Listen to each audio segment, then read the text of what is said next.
오늘 우리에게 주신 하나님의 말씀 디도서 1장 5절로 9절 말씀입니다. 생명의 샘가 11월 2일 화요일 말씀 장로와 감독 함께 읽겠습니다. 내가 너를 그레데에 남겨둔 이유는 남은 일을 정리하고 내가 명한 대로 각 성의 장로들을 세우게 하려 함이니 책망할 것이 없고 한 아내의 남편이며 방탕하다는 비난을 받거나 불순종하는 일이 없는 믿는 자녀를 둔 자라야 할지라. 감독은 하나님의 청지기로서 책망할 것이 없고 제 고집대로 하지 아니하며 급히 분내지 아니하며 술을 즐기지 아니하며 구타하지 아니하며 더러운 이득을 탐하지 아니하며 오직 나그네를 대접하며 선행을 좋아하며 신중하며 의로우며 거룩하며 절제하며 미쁜 말씀의 가르침을 그대로 지켜야 하리니 이는 능히 바른 교훈으로 권면하고 거슬러 말하는 자들을 책망하게 하려 함이라. 아멘. 어제의 말씀은 바울 사도의 인사말이었죠. 편지의 서론으로서 앞으로 본격적으로 할 말에 대한 그 함축적 암시를 담은 그러한 말씀을 하고 난 이후에 바로 본론으로 시작됩니다. 이 본론으로 시작하면서 보니까 어제 말씀과 함께 이 말씀의 배경에 대해서 이해할 수 있는 단서들이 또 주어져요. 어제 말씀 속에서는 사도 바울이 그 디도에게 쓴 편지인 것을 알게 되었죠. 그리고 두 사람의 관계가 아주 친밀한 관계인 것이 믿음으로 난 아들이라 표현함으로 인하여서 아주 가까운 사이임을 알 수 있습니다. 그러면서 또 두 관계는 동역자 관계인 것을 알 수 있죠. 오늘 말씀 속에서는 이렇게 시작돼요. 내가 너를 그레데에 남겨둔 이유는 이죠. 이 짧은 문구 속에서 알 수 있는 것이 지금 디도라고 하는 사람이 그레데라고 하는 곳에 남겨져서 그곳에서 사역을 감당하고 있구나라는 것을 알 수가 있습니다. 그러니 이것은 그레데 지역으로 보낸 편지구나라는 것을 알 수 있고요. 또 내가 너를 그레데에 남겨둔 이유는 이라고 했을 때 또 알 수 있는 그 내용은 무엇이냐면 바울 사도는 이 선교 여행을 했던 사람이죠. 이때 디도도 함께 선교 여행을 했던 사람이구나 하는 것을 알 수 있고, 그리고 바울 사도도 이 그레데에 머물렀다고 하는 사실을 또 알게 되고요. 그러면서 같이 그곳에서 사역을 하다가 어떤 이유로 그 중간에 그 사도 바울은 이렇게 다른 지역으로 옮겨져서 또 선교를 하게 되어졌다는 사실을 알 수 있습니다. 그러면서 그 그레데 지역에 디도를 남겨두고 이와 같은 당부를 하죠. 하면서 그 내용이 이거죠. 남은 일을 정리하고, 그러니까 어떤 일인지는 두 사람만 알겠죠. 그리고 성경을 조금 더 읽어보면 이 남은 일이 무엇인지, 정리해야 할 일이 무엇인지를 짐작할 수 있는 이야기들이 또 나올 것입니다. 그럼 그때 가서 이야기를 하고요. 그러면서 중요한 지시사항 하나를 이야기하죠. 그게 뭐냐면 사람을 세우는 일입니다. 내가 명한 대로 각 성의 장로들을 세우게 하려 함이니 라고 얘기할 때 보면 그 그레데라고 하는 곳은 그 위치상으로 보면 그 그리스 지역의 그 남단 쪽에 위치한 큰 섬에 해당합니다. 그 섬에 보면 장로와 감독을 세울 정도로 교인들이 제법 있었던가 봅니다. 그런데 문제는 뭐냐면 교인들은 형성되어져서 있는데 그 공동체에 지도자가 없었다는 거죠. 그것을 알 수가 있어요. 그런 부분에 있어서 장로를 세우고 감독을 세우라 얘기를 합니다. 7절에 감독에 대한 얘기도 나오죠. 이 내용을 쭉 읽다 보면 어떤 자격 조건에 대하여서 이야기를 하다 보면 장로에 대한 자격 조건을 얘기하다 말고 바로 감독으로 옮겨지는 것을 봐요. 이것은 그 당시에는 이 장로나 감독은 크게 차이가 없는 직분임을 이렇게 중복되어지는 직분인데 오늘날에서는 조금 세분화되어져서 교회 안에서 장로 직분과 그리고 이 목사라고 하는 직분이 이제 분리가 되어지면서 7절에 보면 하나님의 청지기로서라고 표현하면서 이렇게 영적인 진리를 맡아 관리하고 하나님을 위해 살며 하나님께 전적 책임을 지는 사람으로서 하나님의 교회의 청지기, 즉 목사의 직분을 이렇게 얘기하는 것으로 이해하면 되겠습니다. 이 내용의 그 장로들과 그리고 감독을 세우라 하면서 그 자격 조건을 이야기하는데 보면요. 저는 여기에서 이런 것을 또 발견할 수 있다고 봅니다.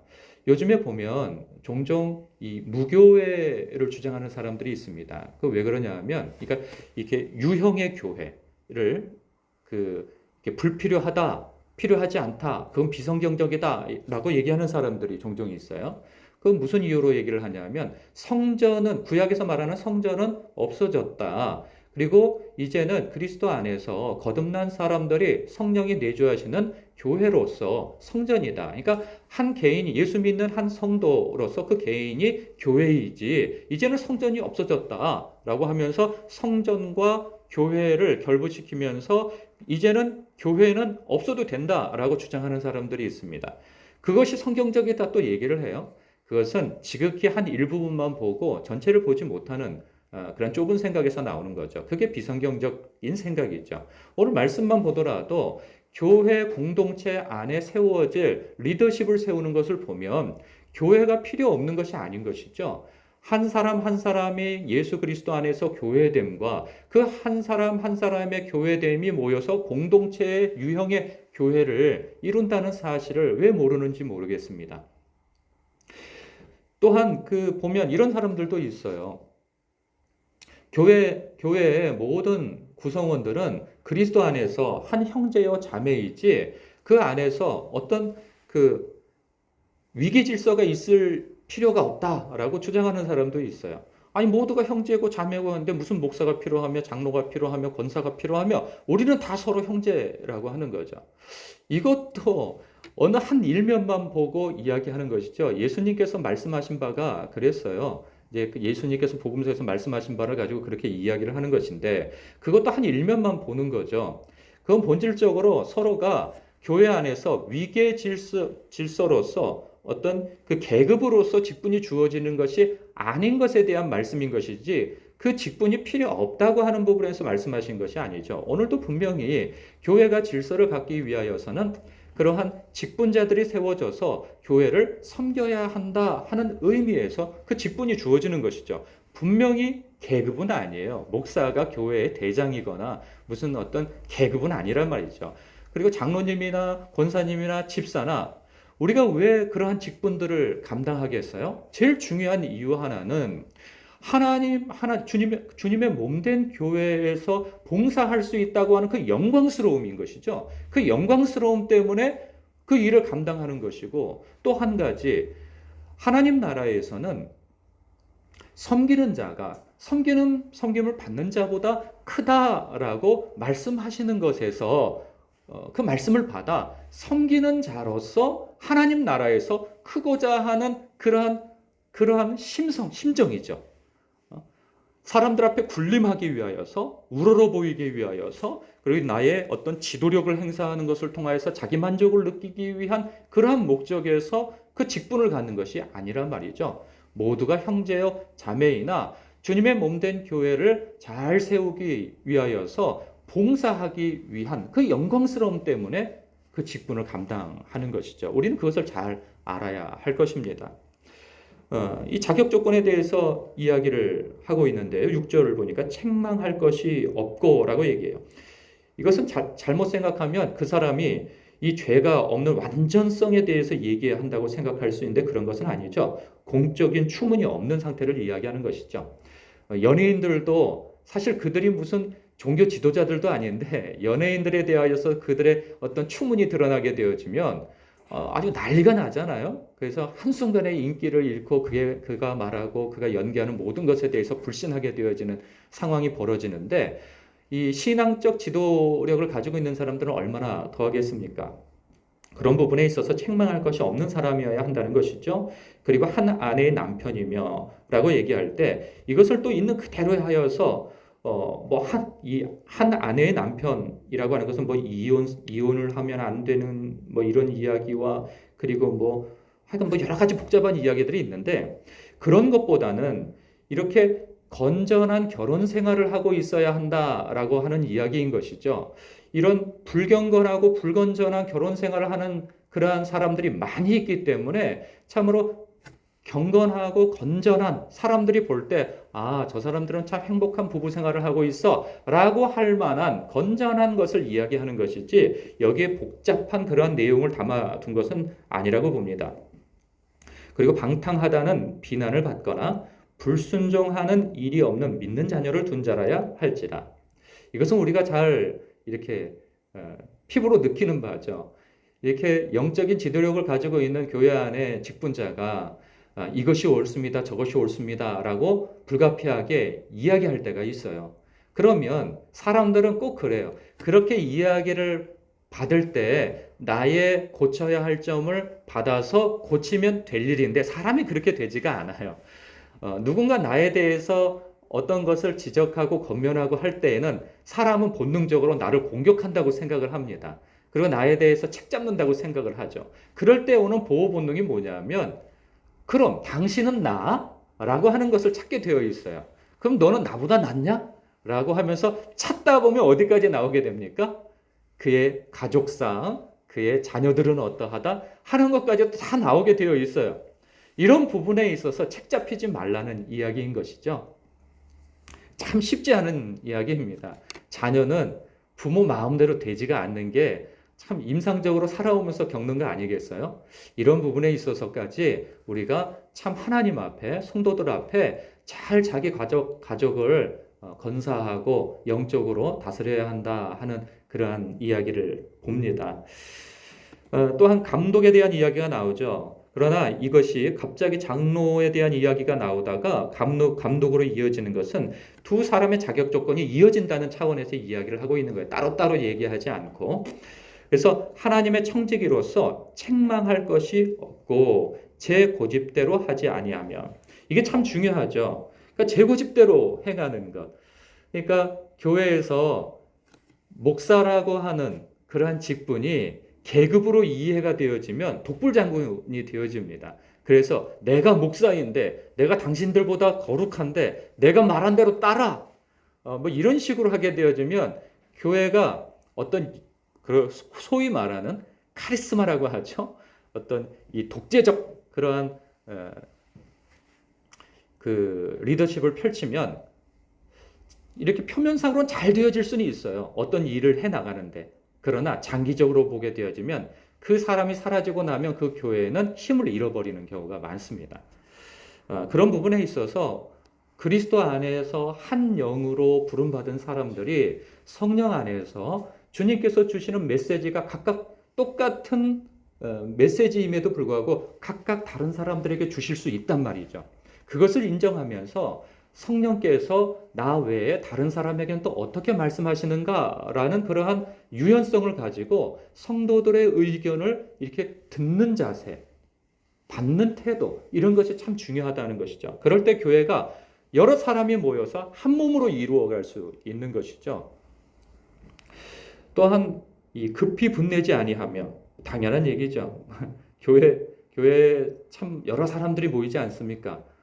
그런데 다 좋은 사람들만 있습니까? 성격이 그렇지 않은 경우가 많아요. 그러다 보면은 혈기가 일어나고 그럴 때 그 말다툼하다가 주먹다짐까지 일어나면 이건 뭐 목회 끝나는 것이죠. 주님의 몸된 교회가 그냥 와해가 되어지는 것이죠. 술을 즐기지 아니하며 뭐 당연한 이야기이고요. 구타하지 아니하며 더러운 이득을 탐하지 아니하며 이 말씀 참 중요하다는 생각이 듭니다.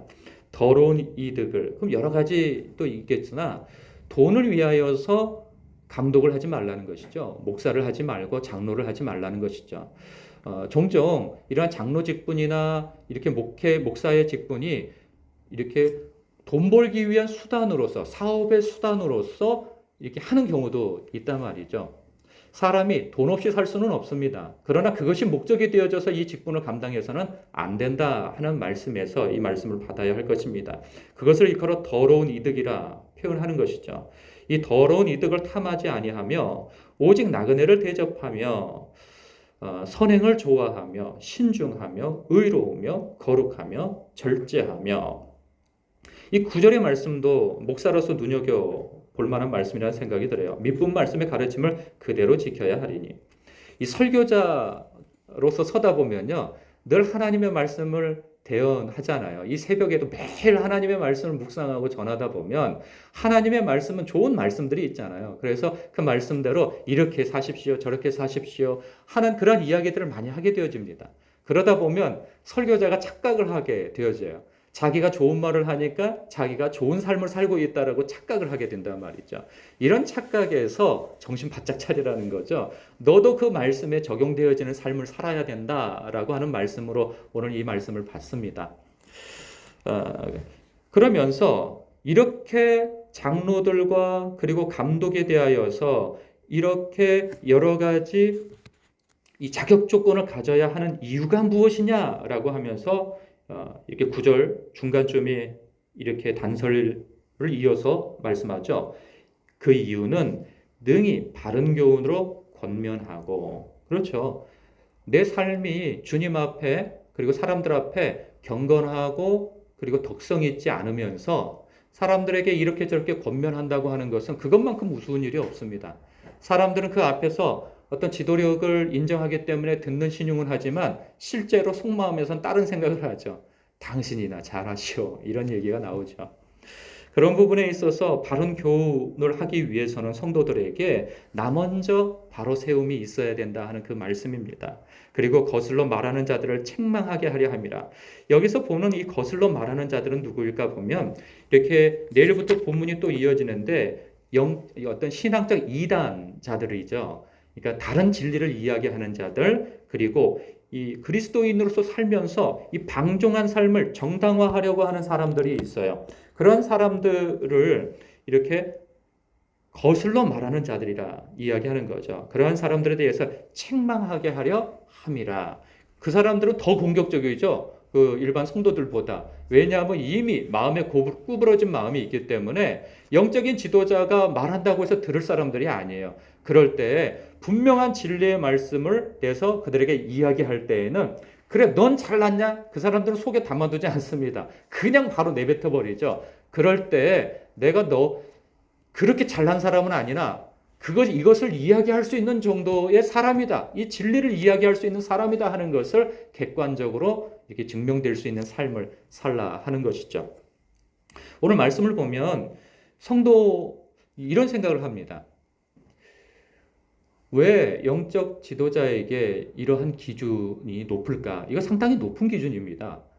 삶을 살아가는 데 있어서. 이렇게 높아야 하는 이유에 대해서 저는 이런 생각을 합니다. 하나님께서 성도에게 요구하시는 거룩한 삶이 그 기준이 높기 때문입니다.